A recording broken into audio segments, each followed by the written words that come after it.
Hello and good morning from a fantastic day at Universal Orlando. Is it good because the brand new Evolving Skies Pokemon set just came out? Not necessarily. I'm here today to enjoy a morning around the parks, maybe have some food, and then check out some Halloween Horror Nights updates before the event starts in about a week. Alright, so I just parked in the parking garage right back there specifically, and I'm heading into City Walk because at Cinnabon they have a breakfast sandwich that I have had my eye on every single time I come into City Walk and go to the parks. The parks did just open, so it might be on the busier side heading through security, but it's gonna be worth it because that breakfast sandwich looks fantastic. As long as I can make it through security before the morning rush shows up to the parks. It's a Saturday right now, so it's gonna be a little bit busier because it's a weekend, but as long as I can make it into City Walk, then I'll be happy. So it is technically the slow season right now, so it's a little bit less busy than it would be at this time on a busier weekend in the middle of the summer when school is not in session, because school is now back in session here in Orlando. It's still probably going to be busy, but not overwhelmingly busy. All right, I made it through security in just a couple minutes, which was awesome. I'm headed to Cinnabon, which is right on the other side of the Welcome to Universal Orlando Resort sign. Okay, so there's Cinnabon right over there. Usually they have a sign for what I'm hopefully going to get, and I'm assuming that they're still serving it. I don't know why they wouldn't. And there it is. That's what I'm going to be getting right there. That looks fantastic. Gonna go and hop in line at Cinnabon. Okay, just checked out at Cinnabon, and I'm gonna go right over here, I think, to the Hot Dog Hall of Fame to try to grab a table in the shade because this does not open for a little while, so this should be a nice place to have some breakfast. Alright, so I've got my table over by the Hot Dog Hall of Fame. I did get a beverage here. This is a cinnamon roll cold brew, I think, and then here's my sandwich, which is a little bit disappointing comparatively to the picture that was on the A-frame. I'm sure it's still gonna be fine, but I am a little bit unimpressed. Okay, so that was phenomenal. That was the most delicious breakfast sandwich I think I've ever had at Universal. I think I just wish that it had the cinnamon roll glaze on top. That would have made it incredibly messy, but very good. All right, I'm walking over to Universal Studios Florida, and I can see all of the signage for Halloween Horror Nights 30. I am so excited for this. So the Universal Studios entrance arch says Halloween Horror Nights 30 never go alone, with Jack the Clown as the predominant icon. Then there are a few advertisements for houses that they have for the event. There's 5 out of the 10 houses. So Universal Monsters, The Bride of Frankenstein Lives, Beetlejuice, The Haunting of Hill House, The Texas Chainsaw Massacre, and HHN Icons Captured. And then the other ones that are not up there are Welcome to Scary, Horror in the Heartland. There's Case Files Unearthed, Legendary Truth, The Wicked Growth, Realm of the Pumpkin, Puppet Theater, Captive Audience, and then Revenge of the Tooth Fairy. Okay, so what I think I'm gonna do is just walk around and see if there are any additions, changes, and improvements to scare zones. Oh, they're playing the Beetlejuice theme right now. That's pretty appropriate. I know that they've added a lot of the food booths down here and around the park. I think they've completed the majority or all of the scare zones, hopefully. So that's exciting. So this is the 30 Years, 30 Fears scare zone, which seems like Universal Horror Nights Icons scare zone, which is pretty appropriate for the event this year. Seems like you're gonna have a lot of scare actors up on platforms here and stages, so that's gonna be really exciting. Okay, so over here they have Halloween Horror Nights Carna Games, which they're calling Games of Skill. There's a football toss, a pumpkin toss, where you have to knock out the teeth of the pumpkin, a disc drop, looks like a basketball game, a bazooka blast, right over there where you have to knock down the cans, a balloon pop game, and then another basketball game, it looks like, for the smaller kids. Then there's a food booth over here called the Sweet Shop. So over here the food options are bourbon candied pork belly, a Monte Cristo waffle stick, and shattered glass candy apples. That looks fun. I think I'm gonna focus on the food aspects of the booths, at least right now. So over here they have a Coca-Cola barbecue option, as well as a Leatherface cherry pie at this Coca-Cola barbecue booth. And then this booth I think is just a drink booth. I'm pretty positive. I don't think that they're going to be doing the bar in the Transformers Extended Cube area this year, which is normally back over here because it's not decorated at all. And then right over here in New York is another booth that looks like it just has drink options as well. I guess these are all in the New York area, technically. Those would be 2 booths right over there by the Transformers Cube. That was the bar booth by Jimmy Fallon, and there are a few booths over here as well, and these have food. So I can already tell that I'm gonna come to this booth very often. They have a Jacked Donut slider, a carnivore smoked wings, and then a bag of donuts. I am gonna be at this booth non-stop this year, and I'm presuming that, oh, okay, there's a No Chance in Hell PB&J, a Dr. Pinetti's Confetti Battered Oreos, and then Tiny Twinkies. I like that. And then of course both of these have drinks as well. Okay, so right across from Gramercy Park is the Universal Halloween Horror Nights tribute store. This just opened a few days ago, and I am heading inside. The theme of the house this year is incredible. They got this up so monumentally fast. This is really awesome. So this is the first room. There are usually 4 rooms in the Halloween Horror Nights tribute store. Each room has a particular influence or attributed style for what it is. This first room, I'm not totally sure of the theme, but I like it. It smells a lot like Halloween Horror Nights, and the music just really gets me in that mood. Okay, actually I get it now. So this is not necessarily thematic to a particular icon when it comes to each room. This entire tribute store is a manor, I believe. So that first room is sort of a sitting room or like a parlor. This is the library, it looks like, in here, or sort of a study. It's very dark in here, but the upper level is where a lot of the books are in here. And what's even harder to see is that a lot of these pictures up here are pretty positive. They're purchasable opportunities that you could purchase as a guest at Universal Orlando, and then they would be superimposed your picture in a picture frame in the Halloween Horror Nights tribute store. Okay, I take that back. This hallway is the paid portraits opportunity. If you elected to purchase a frame, the smaller one was $190, which is I think 11 by 14, and then the bigger one, it was $225, which is 16 by 20. So this is where these pictures are displayed a little bit more predominantly than up in the shadows of the previous room, but I think I would have preferred being up there. I think this is a little bit awkward. It is definitely pretty cool though, and I think it's going to be an awesome HHN keepsake for people that's elected to do that picture. Okay, so this seems like, what sort of a room would this be in here? Is it like a greenhouse or like a sunroom sort of a room? I think so, right?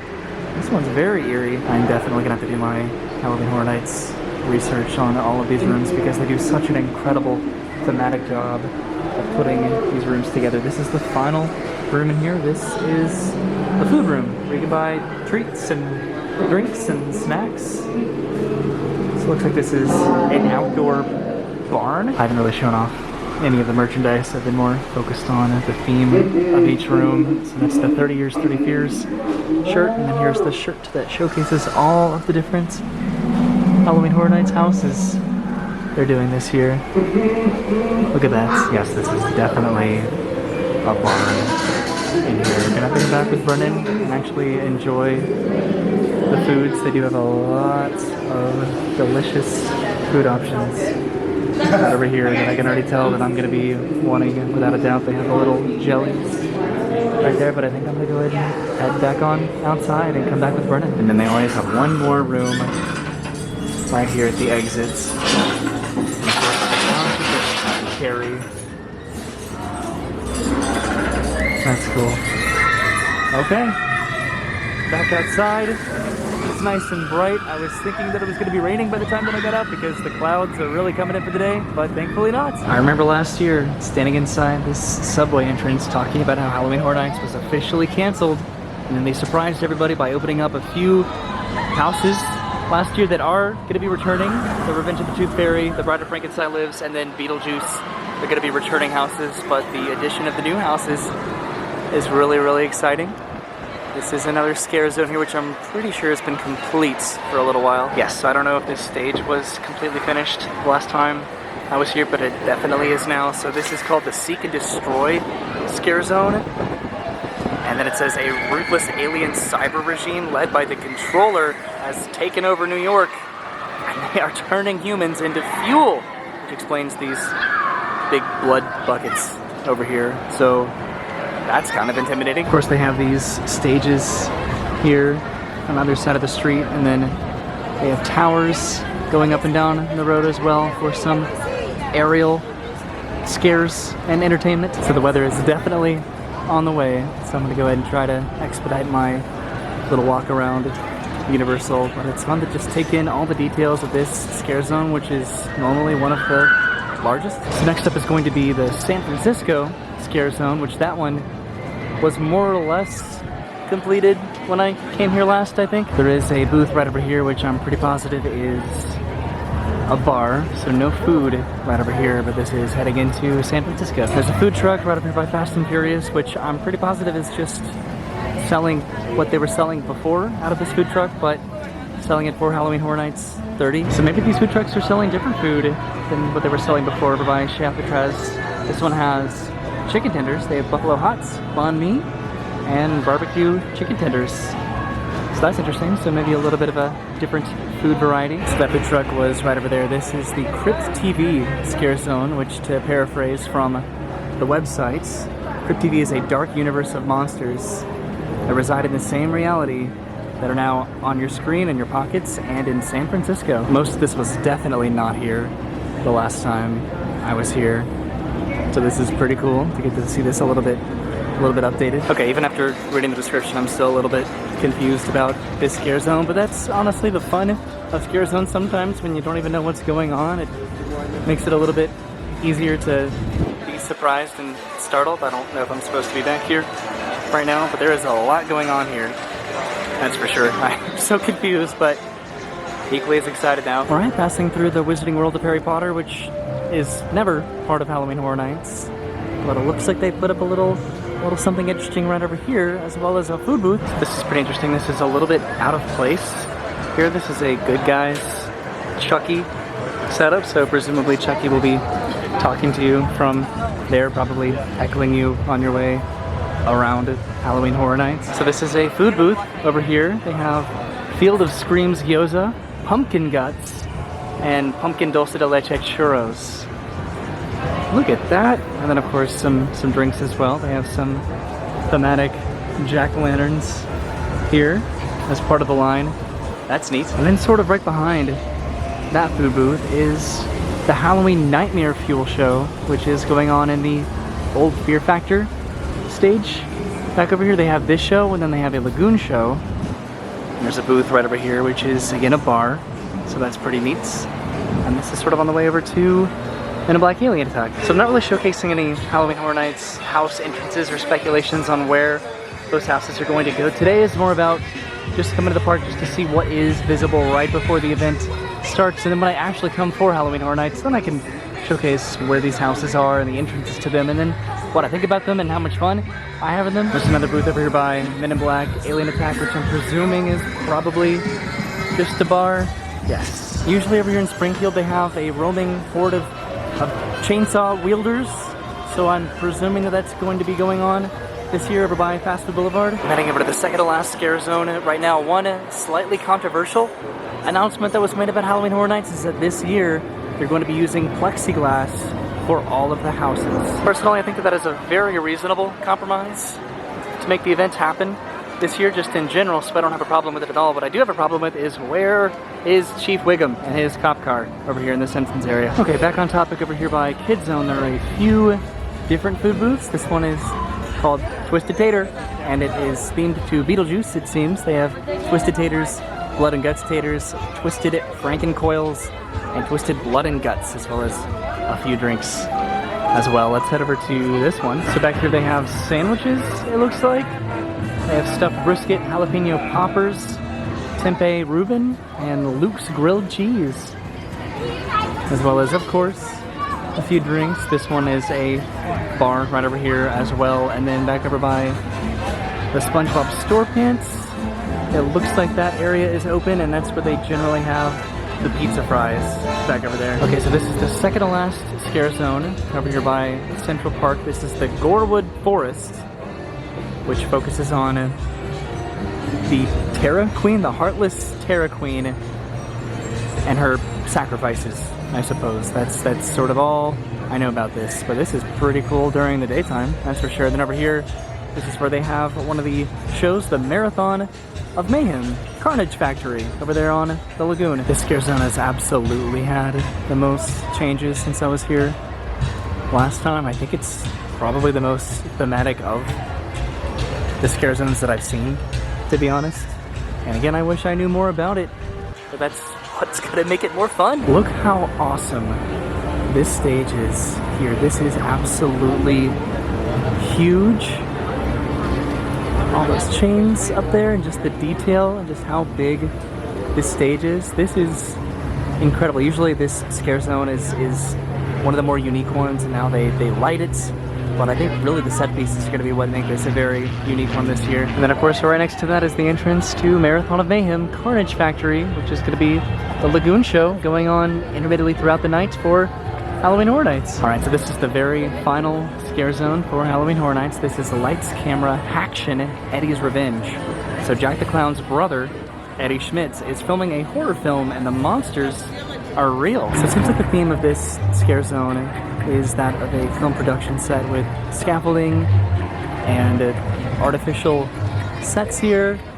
And then what's really going to bring this to life is going to be the scare actors, so that's pretty neat. I imagine some scare actors are going to be up on the scaffolding, which is going to be cool, and I do wonder if they're going to be adding some additional props to this once the event does start, because that does happen in Halloween Horror Nights where they don't add the final pieces that need to be added to a scare zone until the event is actually being put on when they close the park and then open it back up for Halloween Horror Nights. So that could happen at really any of the scare zones.